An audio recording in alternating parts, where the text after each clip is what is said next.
आज हमारा जो तीसरा वीडियो है, तीसरी क्लास है, उसमें हम बात करेंगे जो हमारी औसत विधि है, जो आहरण निकालने की जो नंबर तीसरी विधि है उसके बारे में। तो उसका जो पहला सूत्र है, फॉर्मूले की बात करते हैं। फॉर्मूला है कुल आहरण।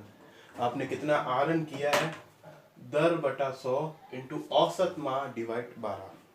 अब इसमें देखो, पहले बात तो ये है कि भाई औसत विधि आपको पता कैसे चलेगी।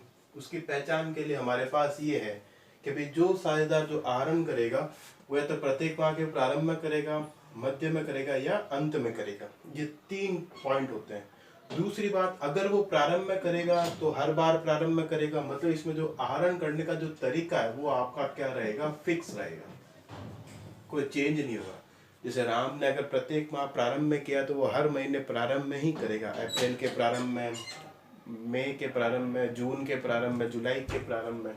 इसमें आपका जो है वो बार बार आपका चेंज नहीं होगा। तो ये इस पहचान है, प्रारंभ मध्य अंत। अब बात करते हैं कि भाई आपको देखो कुल आहरण क्वेश्चन में मिल जाएगा, दर मिल जाएगी 12। तो आपको पता ही है एक साल में 12 महीने होते हैं, इसलिए 12 यूज करना है। और औसत माह, औसत माह का जो आपको कैलकुलेट करना है, वो गणना करने के लिए आपको 2 इंपॉर्टेंट चीजें ध्यान में रखनी है। पहला है कि आपके व्यवसाय का संचालन कितने महीने हो रहा है। देखो, सामान्य हम मानते हैं कि व्यापार का जो संचालन है वो पूरे 12 महीने होता है, लेकिन कभी कभार हो सकता है 12 महीनों से कम हो। जैसे व्यापार नया हो तो हो सकता है कि वो 9 महीने हो या 6 महीने हो। जैसे 9 महीने हो और पहले जैसे 9 महीने समाप्त हो, 31 मार्च आ गया तो 31 मार्च आते ही आपको व्यापार बंद करना पड़ेगा, मतलब व्यापार का जो आपका वित्तीय वर्ष है वो समाप्त हो जाता है। तो आपका व्यापार का संचालन कितने महीने हुआ, 9 महीने या 6 महीने। अगर कुछ नहीं दे रखा हो क्वेश्चन में तो हम कितने महीने मानेंगे, 12 महीने। दूसरा आपका जो इंपॉर्टेंट टॉपिक है वो है 2 आहरणों के मध्य के महीनों का अंतराल।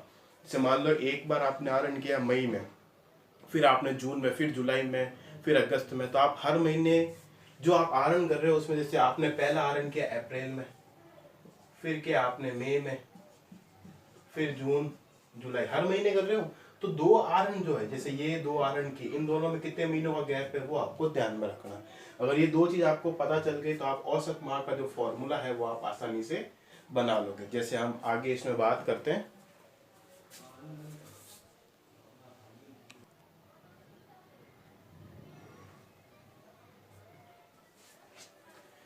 जैसे मैंने यहाँ पे एक एग्जांपल लिया है कि व्यापार का जो संचालन है वो कितने महीने हो रहा है, 12 महीने, मतलब पूरे साल हो रहा है, तो कोई प्रॉब्लम नहीं। अब हम, तो अपना दूसरा पॉइंट था कि भाई आहरण जो है वो प्रत्येक माह किया, मतलब हर महीने कर रहा है। हर महीने कैसे, जैसे मान लो आपने पहली बार पैसे निकाले अप्रैल में, फिर आपने निकाले मई में, फिर आपने निकाले जून में, फिर आपने निकाले जुलाई, फिर अगस्त, फिर आपने निकाले सितंबर। तो देखो, आप प्रत्येक माह हर महीने निकाल रहे हो, तो मेरा ये मानना है कि आप हर महीने निकाल रहे हो तो आपके 2 आहरण जो भी आप कर रहे हो उनमें कितने टाइम पीरियड का गैप है, कितने महीने का गैप है। अप्रैल से मई 1 महीने का गैप है, यहाँ भी 1 महीने गैप है, यहाँ भी 1 महीने गैप, मतलब सब में 1-1 महीने का गैप आ रहा है। तो मैं यही तो कह रहा हूँ भाई, आपको 2 चीजें ध्यान रखनी। पहली चीज, व्यापार का संचालन कितने महीने हो रहा है। दूसरी चीज कि आप आहरण किस प्रकार कर रहे हो, मतलब जो भी आप 2 आहरण कर रहे हो उनके मध्य कितना समय या कितने महीनों का गैप है, तो उसको आपको इसमें दिखाना है। तो जैसे बात करते हो कैसे करना है, आहरण करने के 3 तरीके, प्रारंभ, मध्य और अंत। प्रत्येक माह के प्रारंभ में मतलब 1 तारीख को, मध्य का मतलब 15 तारीख को, और अंत का मतलब जब आपका महीना समाप्त होता है, चाहे 29 हो, 30 हो, 31 हो, जो भी। अब कैसे करना है, देखो व्यापार का संचालन कितने महीने हो रहा है, 12, तो देखो सब जगह 12 लिख दो, ये 12, 12, ये 12। क्लियर। फिर आगे देखो, आप आहरण प्रत्येक माह कर रहे हो, मतलब हर महीने में कर रहे हो ना भाई, आपके कितने महीने गैप आ रहे, 1-1 महीने का, तो कुछ नहीं करना है। प्रारंभ में आपको 1 महीना जोड़ना है और अंत में 1 महीना घटाना है। प्रारंभ में 1 महीना जोड़ना, अंत में 1 महीना घटाना है, और बीच में आपको कुछ नहीं करना है। प्रारंभ में जितना जोड़ा उतना ही अंत में घटा दो, और मध्य में कुछ नहीं करना है। मध्य में हमेशा आपको कुछ नहीं करना है। फिर कौन सी विधि है, औसत विधि। तो औसत विधि तो आपको पता है, औसत कैसे निकालते हैं, जितनी संख्या उससे डिवाइड करो, कितनी संख्या ऊपर, 2 डिवाइड 2, डिवाइड 2, ये डिवाइड 2, कितना हो जाएगा यहाँ पे, 13 डिवाइड 2, 12 डिवाइड 2, 11 डिवाइड 2, तो क्या आ जाएगा, 6.5 माह, तो ये आपके औसत माह आ गए 6.0 माह, और ये आ जाएगा आपका 5.5 माह। ये हो गया आपका पहला पॉइंट। अब आपका व्यापार का संचालन तो कितने महीने, 12 महीने हो रहा है, लेकिन आपने आहरण करने का तरीका बदल दिया। जैसे एक साझेदार है, वो प्रत्येक 3 महीने मतलब हर 3 महीने में पैसा निकाल रहा है। एक अभी निकाला तो अगले 3 महीने निकालेगा, फिर अगले 3 महीने निकालेगा। तो जब वो 2 आहरण कर रहा है, जैसे मान लो पहला आहरण इसने यहाँ किया, अब वो करेगा 3 महीने बाद, तो बीच में कितने महीने का गैप आ रहा है, 3 महीने का। तो बस वो जैसे ये किया वैसे वही करना है। व्यापार का संचालन कितने महीने हो रहा है, 12 महीने का हो रहा है। अब कैसे करना आगे, कितने महीने, 3 महीने है ना, 3, बीच में 0 रखना है, और यह जितना ऊपर जोड़ा उतना ही नीचे घटाना है। औसत निकाल दो इनका, कितना जाएगा, 15 डिवाइड 2, 12 डिवाइड 2 और 9 डिवाइड 2, कितना आ जाएगा, 7.5 माह, 6.0 माह और 4.5। ये हो गया। अब मान लो क्वेश्चन कह रहा है भाई आहरण वो प्रत्येक 3 महीने करके, वो तो प्रत्येक 6 महीने में एक बार करेगा। जैसे अपने तीसरी सिचुएशन लेते हैं, आहरण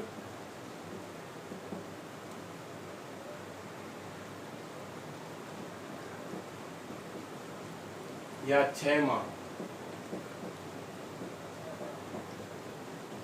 तो हर 6 महीने में आहरण करेगा। तो वही आपका आहरण करने का तरीका, वही प्रारंभ, मध्य और अंत, वही 3 तरीके। व्यापार का संचालन 12 महीने, सब में 12-12 कॉमन। जो आपके व्यापार का संचालन कर रहा है वो सब में देखो कॉमन आ रहा है 12-12। पीछे क्या लिख रहे हो, आहरण का डिफरेंस, कितने महीने आप डिफरेंस कर रहे हो। अब बात करें जैसे इसमें देखो कितने महीने, 6 महीने में एक बार आहरण करोगे, मतलब अगले 6 महीने, तो कितने महीने गैप आ रहा है 2 आहरण में, 6 महीनों का। ये +6 -6, बीच में कुछ नहीं करना, निकाल लो इसका औसत, क्या आ जाएगा, 18 डिवाइड 2 9 माह, 12 डिवाइड 2 6 माह, और ये 6 डिवाइड मतलब 3 माह। ये आपका पहला टॉपिक इसका पूरा हुआ, व्यापार का संचालन। अगर आप 12 माह करते हो तो आपको देखो 2 चीजें ध्यान रखनी, व्यापार का संचालन हर बार कॉमन आएगा, पीछे क्या आएगा, आप प्रत्येक माह कर रहे हो तो हर महीने एक एक, प्रत्येक 3 महीने में एक बार कर रहे हो तो 3-3, 6 महीने में एक बार कर रहे हो तो 6-6। जो आप प्रारंभ में जोड़ोगे वो ही आपको अंत में घटाना है, और बीच में मध्य में आपको कुछ नहीं करना। तो ये टॉपिक अभी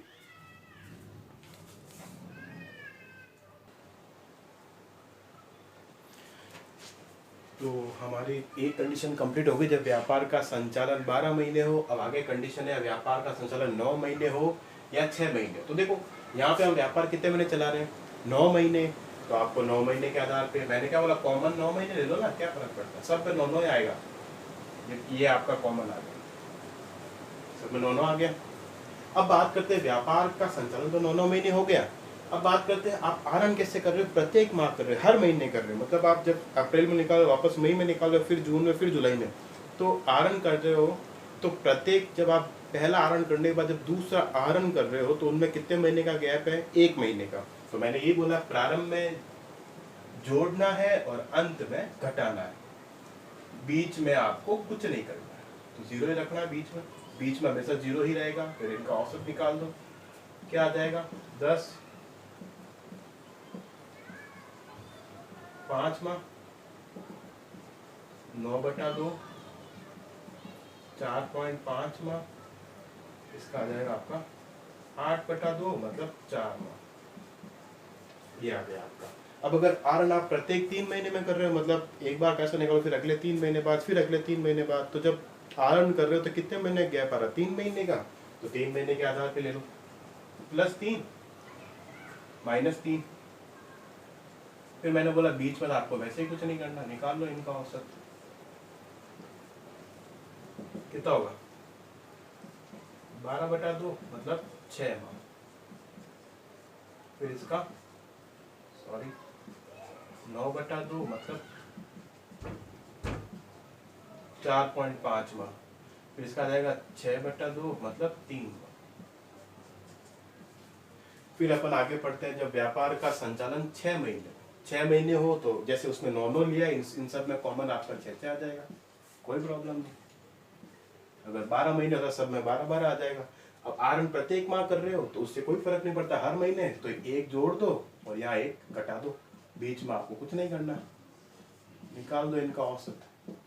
क्या जाएगा 7 का 3.5 माह, इसका 6,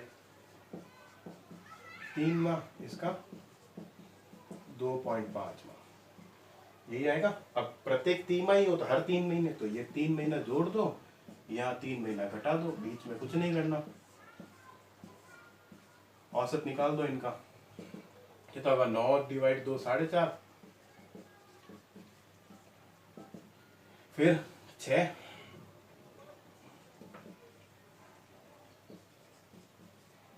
और फिर आपका 3 है तो 1.5।